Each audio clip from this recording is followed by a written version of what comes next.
ప్రజలకు ఒక్కసారి బలహీన వర్గాలకు నమ్మకం కలిగిందంటే రాహుల్ గాంధీ దేశానికి ప్రధానమంత్రి అవుతాడు. రాహుల్ గాంధీ ప్రధానమంత్రి అయితే మొట్టమొదట నష్టపోయేది నరేంద్ర మోడీ. నరేంద్ర మోడీ గారి పదవి పోతే బండి సంజయ్ది, కిషన్ రెడ్డి ఉద్యోగం ఆటోమేటిక్గా ఊడిపోద్ది. వాళ్ళ ఉద్యోగాల రక్షణ కోసం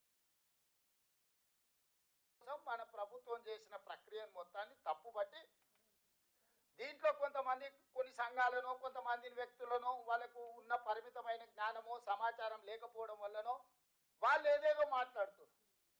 దీన్ని తిప్పికొట్టకపోతే, దీన్ని ప్రజలకు వివరించకపోతే, మీరు దీని ఓనర్షిప్ తీసుకోకపోతే, this is your property, this is not my property, this is your property, your property has to protect your self.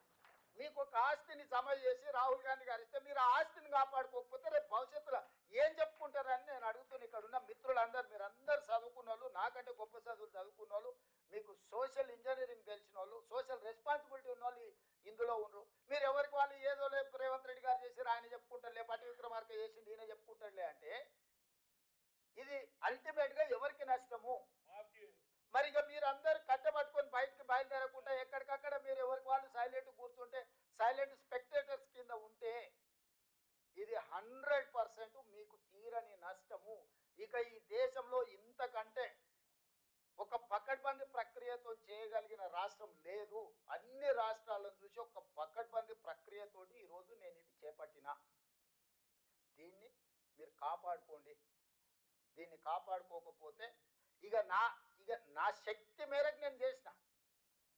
ఇక దీన్ని మీరందరూ కలిసి కంచేసి కాపాడుకోవాల్సిన సందర్భం వచ్చింది. దీన్ని కాపాడుకోండి. కాపాడుకోవడమే కాకుండా ప్రజల దగ్గరికి తీసుకెళ్ళాలి. కాంగ్రెస్ పార్టీ కార్యకర్తలుగా, కాంగ్రెస్ పార్టీ అభిమానులుగా రేపు రాహుల్ గాంధీ గారిని మనం ప్రధానమంత్రిని చేయాలంటే ఓ కార్యాచరణ మనకు ఉండాలి. కార్యాచరణ లేకపోతే కూడా మనం ఈ ప్రక్రియను ప్రజల దగ్గరికి తీసుకెళ్ళలేము.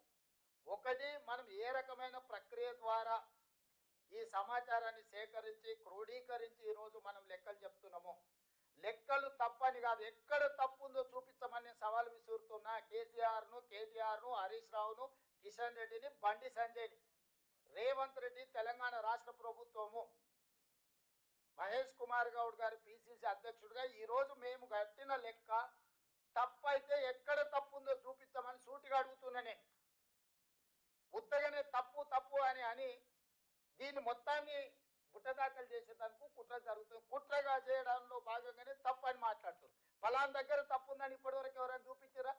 ఎవరైనా మేధావులని మీటింగులు పెట్టి చెప్పేటోళ్ళు రేవంత్ రెడ్డి చేసిన ఫలానా ఊర్లో కొండారెడ్డిపల్లిలో ఫలానా దగ్గర ఈ బీసీ బదులు ఓసీ అని రాసిందని మళ్ళీ లెక్క చూపించిందా?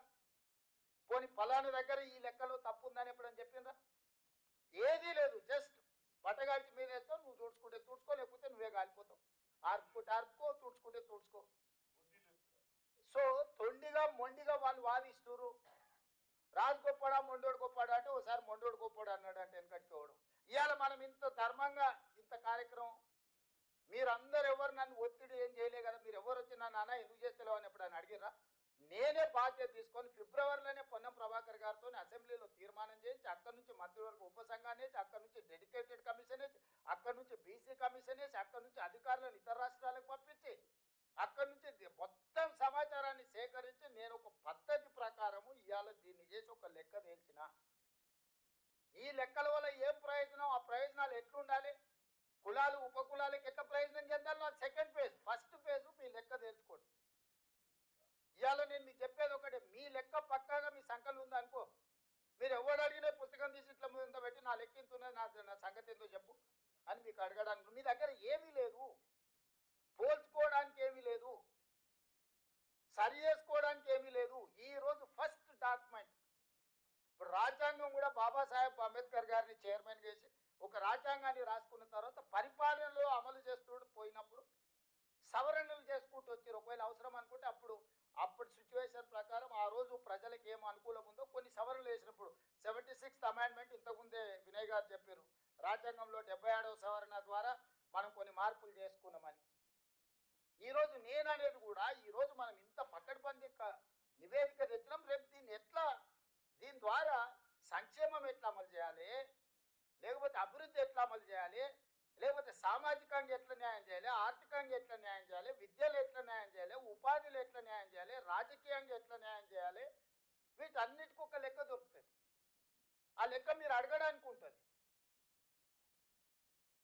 ఇది శాశ్వతంగా చరిత్రలో నిలబడిపోయే ఒక comprehensive dedicated caste survey.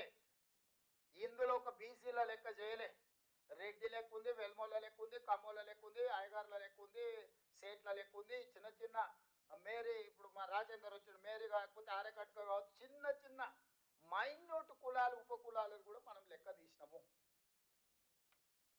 It is not that easy. No politician can take this type of risk. I have taken that because of my leader has committed something. I wanted to deliver that.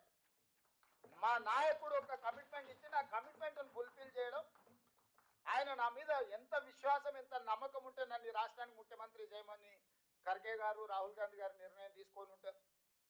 100% నా మీద విశ్వాసం నమ్మకం పెట్టినరు ఖర్గే గారు రాహుల్ గాంధీ గారు. అంటే ఈరోజు దాన్ని నిలబెట్టుకునే బాధ్యత నా మీద ఉన్నది. అందుకే ఈరోజు లాభ నష్టాలను బేరీజు వేయకుండా, రాజకీయ ఒత్తిళ్లను లెక్క చేయకుండా ఈరోజు ఈ లెక్కలన్నిటిని కూడా నేను పక్కగా తీసిన మిత్రులారా. ఇది క్యాజువల్గా జరగలే.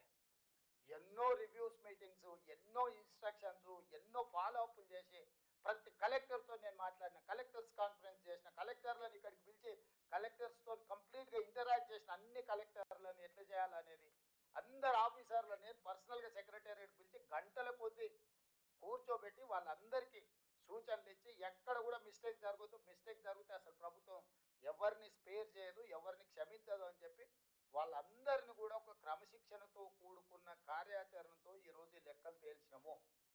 ఈ 16 నుంచి 28 వరకు కూడా రెండో విడత ఎవరైతే నమోదు చేయించుకోలేదో వాళ్ళ లెక్కలు వచ్చిన తర్వాత దీనికి చట్టబద్ధత కల్పించడానికి మనం పూర్తిగా నిర్ణయం తీసుకున్నాము.